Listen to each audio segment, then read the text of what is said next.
Sir, अनुराग भदौरिया कह रहे हैं बटेंगे तो कटेंगे दरअसल देश को बांटने का फॉर्मूला है, जोड़ने का नहीं। आप जरा एक बार बताइए कि बटेंगे तो कटेंगे क्या मैसेज देता है और क्यों जरूरी है? अच्छा मैसेज है लेकिन देर से दिया गया है, पहले देना चाहिए था। इस देश में सच बोलने वालों को लोग हेट मॉन्गर कहने लगे हैं और झूठ बोलने वाले लोग जो हैं वो इंटेलेक्चुअल कहलाने लगे हैं। 1947 में योगी जी नहीं थे, 10.5 लाख सनातनी हिंदुओं की गर्दन काट के देश भी बटा और सत्ता भी बनी और एक पार्टी ने देश भी लिया। तो सवाल यह है कि बटने की बात जब कही जाती है तो ये उन लोगों के दिमाग में आता है कि वो किसी खास लोगों से कह रहे हैं, देश के तमाम लोगों से कह रहे हैं बटने के लिए। आपके जहन में क्यों आता है कि सिर्फ हिंदुओं के लिए कहा गया है? ये तो आपकी सोच है। इसलिए इस बयान को भारतीय राजनीति में इसलिए ज़रूरी है कि इसी के कारण देश बटा, इसी के कारण कश्मीर हुआ, इसी के कारण केरला हुआ, दिल्ली हुआ। कोई देश का ऐसा कोना नहीं है जहां सांप्रदायिकता का चरम पर हो और लोगों को काट करके, चिल्ला करके, दबाव बना करके। नुपुर शर्मा इसकी जीती जागती मिसाल है।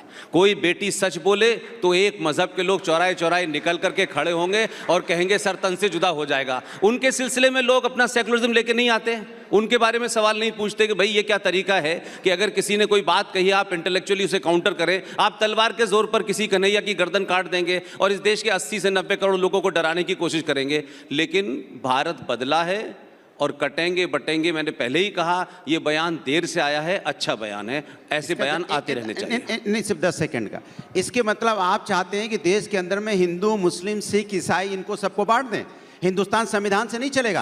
हिंदुस्तान किससे चलना चाहता है? सुन लीजिए, आपकी बात का जवाब देते हैं। हमने कहा धर्म के नाम पे, आपके मन में चोर था। मैंने कहा धर्म के नाम पे राजनीति नहीं होनी चाहिए। राजनीति में धर्म की बात होनी चाहिए। आप हिंदू मुस्लिम क्यों करने लगे? मैं बता रहा हूं, मतलब आपके मन में चोर है। आप नहीं सुनिए, आप 1947 की बात करते तो 1942 में आप कहां थे? जब देश आजादी का आंदोलन हो रहा था तब आप कहां थे? भदौरिया जी आपने पार्टिसिपेशन क्यों नहीं किया? बताइए। आप तब नहीं बताएंगे, आप तब नहीं बताएंगे क्योंकि आपको राजनीति सूट करती है। आप समाज के अंदर में नफरत की राजनीति करते हैं, नफरत की राजनीति करके आप सत्ता पाना चाहते हैं। यही आपका मकसद है। आपका मकसद जोड़ने का नहीं है, तोड़ने का मकसद है आपका। और ये आप नहीं समझ रहे हैं आप समाज के अंदर क्या बोके जा रहे हैं। आपकी हमारी भदौरिया जी, आप समाज को क्या देके जा रहे हैं? भदौरिया जी सुनिए, 10 सेकंड पुष्पेंद्र जी, फिर मैं दूसरे के एक बात, टीवी डिबेट के लिए काफी है भदौरिया साहब। नहीं, आप नफरत की बात बोले तो मैंने आपको टोका। मैंने आपको नहीं, आप एक बार विकास का नाम नहीं ले पाए, एक बार बेरोजगारी का नाम नहीं ले पाए। हिंदू, मुस्लिम, सिख, ईसाई सब बेरोजगार हैं या नहीं? अरे आप करें ना इस काम के लिए, मैं तो नहीं पॉलिटिक्स में हूँ भाई। फिर इस्लाम में आ गए, फिर आप। मैंने इस्लाम का नाम ही नहीं लिया, तो फिर क्या कह रहे हैं आप ही को लग रहा है ना इस्लाम में तो नाम नहीं लिया। आप ही बोला हिंदू। भाई आपसे बहस करने नहीं आया हूँ, इनके फंक्शन में आया हूँ। आप टेलीविजन में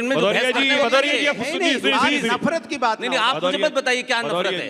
don't tell me what is nafrat. काटने बांटने की बात, हम सब हिंदुस्तानी हैं, आप नहीं हम सब एक हैं। आप नहीं है, मैं बोलता हूँ आप नहीं है। मैंने आपको नहीं मानता, कब दे रहा हूँ? नहीं मानता आपको मैं। आप दिन भर टेलीविजन पे बकचोद करते हैं। कोई भदौरिया जी, आप बोलिए हिंदुस्तानी है, बोलिए आप। रिपब्लिक टेलीविजन के भदौरिया जी हो गया। दूसरों को भी सुनिए, बस यही टॉलरेंस है कि आप दूसरों को सुनने को तैयार नहीं। मैं सुन रहा हूँ, नहीं सुन पा रहे। हिंदुस्तानी हूँ मैं, फर्क से कहता हूँ। मेरा सवाल है, बहुत हिंदुस्तानी है, ठीक है, लेकिन भाई मैं टेलीविजन डिबेट करने नहीं आया हूँ। जी बोलिए। आप अपनी बात रखिए, मैं अपनी बात रख रहा हूँ। देखो डिबेट करने नहीं आया हूँ जो आप करते हैं दिन भर टेलीविजन पे। जो आप बांटते हैं दिन भर, उसके वो नहीं चलेगा। समाज तो रोकिए ना जाके, आप काउंटर करिए पब्लिक में जाकर। टेलीविजन पे क्या पकड़ रहे हैं? शिवम मेरा सवाल आपसे, बटेंगे तो कटेंगे, क्या ये देश को बांटने का फॉर्मूला है? अगर मैं इसको इस तरह से 47 में ये नारा था, फिर 47 में चले गए। 47 में नारा था। 2014 के बाद की बात क्यों नहीं होगी? 47 में क्यों भाग रहे हो आप? फिर 1942 की बात कीजिए। आप कराना चाहिए कराएं, मैं डिबेट में नहीं आया। नहीं, अपनी बात 47 को भाग रहे हैं। देश को पीछे क्यों ले जाना चाहते हैं? नहीं, पीछे क्यों ले जा रहे हैं देश को? आगे ले जाइए। सवाल आपसे शिवम, मेरा सवाल आपसे, शिवम मेरा सवाल आपसे, जब आप कहते हैं ये तो ठीक नहीं है। जब आप कहते हैं शिवम कि बटोगे तो कटोगे, इसी हरियाणा में जब आप जाट और नॉन जाट करते हैं तब आप क्या बांट नहीं रहे होते? देखिए पुष्पेंद्र जी, ये आपके लिए है कि सारी खुदाई एक तरफ और सिर्फ मुसलमानों के लिए लड़ता सपाई एक तरफ। मुसलमान आ गया। आप इनसे कितना भी हम कहते हैं, आप प्लीज ये बीच में नहीं है, हर जगह ठीक नहीं रहती। मतलब शांति से बात कर लेंगे, रुको जरा। अच्छा एक चीज बताइए, बटोगे तो कटोगे में किसी में हिंदू कोई मुसलमान नहीं लिखा हुआ है। ये अपने आप ही उसमें मतलब हिंदू मुसलमान क्यों ढूंढ ले रहे हैं? हम कहते हैं कि बटोगे तो कटोगे, भाई यही तो हमारी दादी नानी मासी चाची कहती थी कि बेटा एक रहना है, परिवार में एक रहना है, भाइयों को एक रहना है, बहन भाइयों को एक रहना है। अगर एक नहीं रहोगे तो बाहर वाला फायदा उठा लेगा। इसी बात को हम कह देते हैं तो पता नहीं समाजवादी वालों को इतनी दिक्कत क्यों हो जाती है। अब आपका जाट और नॉन जाट पर आता हूं। मैं मानता हूं कि भारतीय जनता पार्टी को हरियाणा में 36 बरादरियों ने वोट दिया है। हर जगह जिस जाट बेल्ट डोमिनेटेड जिसको कहा जाता था, वहां भी 17 में से 9 सीटें भारतीय जनता पार्टी को मिली है। तो हम तो जाट नॉन जाट कर नहीं रहे, हम तो अगड़ा पिछड़ा कर नहीं रहे। ये पीडीए वाले जिनके मतलब पीडीए के पूरे फॉर्म में भी अगड़ा नहीं है, वो यहां कहते हैं कि हम बांट रहे हैं। हम बांट नहीं रहे हैं जी, बहुत साफ है। अगर आदरणीय प्रधानमंत्री जी ने कहा है कि अगर बटोगे तो सत्ता की मलाई कोई और खाएगा, बिल्कुल ठीक है। बटोगे तो कटोगे, बिल्कुल ठीक है। और ऐसा ही होना चाहिए। एक समाज को, एक परिवार को, एक घर को, एक देश को बंटने की आवश्यकता नहीं है। लेकिन हैं कुछ लोग जिनकी विचारों की पार्टियां, पॉलिटिकल पार्टियां ये जाति के नाम पर बनी हुई हैं। अब वो इसके अलावा और कर भी क्या सकते हैं। कंचना जी। जी शायद शिवम त्यागी जी योगी जी को अपना नेता मानते हैं, गिरिराज सिंह जी को अपना नेता नहीं मानते हैं। क्योंकि गिरिराज सिंह ने साफ साफ आज कहा है, आज उनकी यात्रा निकल रही है, हिंदू सम्मेलन, हिंदू मिलन कुछ यात्रा निकल रही है, हिंदू जगाओ यात्रा निकल रही है।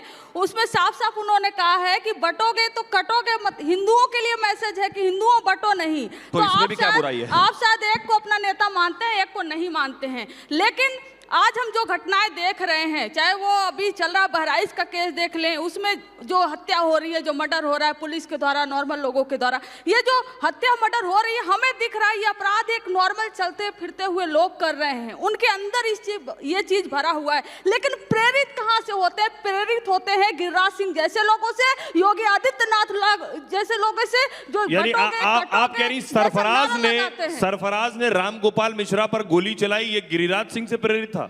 देखिए मैं नहीं गलत है। मैं कह रही हूँ मर्डर, इसलिए मैंने बोला कि मर्डर था वो, और किसी भी तरह मर्डर कौन वाला? आप तो एनकाउंटर को भी मर्डर कहते हैं।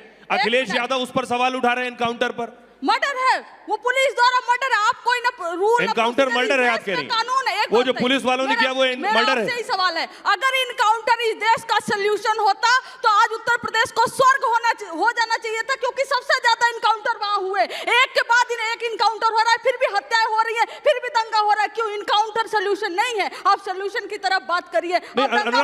सवाल फिर आपसे है, सवाल आपसे कि आपकी पार्टी का कोई सदस्य रामगोपाल मिश्रा के घर नहीं गया। अखिलेश यादव ने रामगोपाल मिश्रा की मौत पर कुछ नहीं कहा, लेकिन सरफराज के एनकाउंटर पर जब अखिलेश यादव सवाल उठाते हैं तो बीजेपी सवाल पूछती है कि आपको एक तरफा दर्द क्यों होता है। इस पे बीजेपी के सवाल का क्या जवाब देंगे? देखिए कमाल की बात है, समाज के अंदर में क्या माहौल चल रहा है। एक सरकार उत्तर प्रदेश में भारतीय जनता पार्टी की है। जब भारतीय जनता पार्टी की सरकार है तो पुलिस क्या कर रही थी, एलयू क्या कर रहा था, एलआईयू डिपार्टमेंट क्या कर रहा था, इंटेलिजेंस डिपार्टमेंट क्या कर रहा था, पुलिस प्रशासन क्या कर रहा था।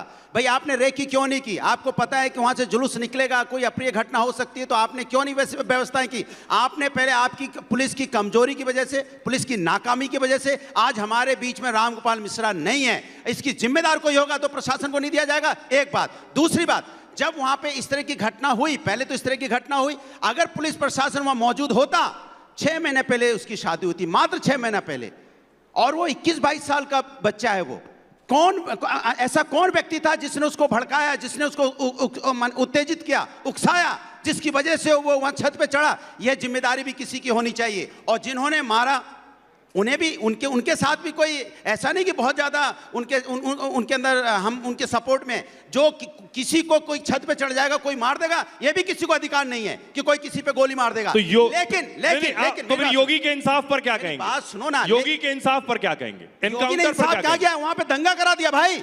इधर रामगोपाल, यहाँ पे रामगोपाल मिश्रा जी की मौत हुई, उधर यहाँ बेगुनाहों के घर जले, किसी का ट्रैक्टर जल गया, किसी का घर जल गया, किसी की बैलगाड़ी जल गई, और आपको मजाक समझ में आ रहा है कि योगी ने क्या किया? योगी की सरकार में वहां दंगा हो गया, लोगों के घर उजड़ गए। एनकाउंटर सही था या गलत था?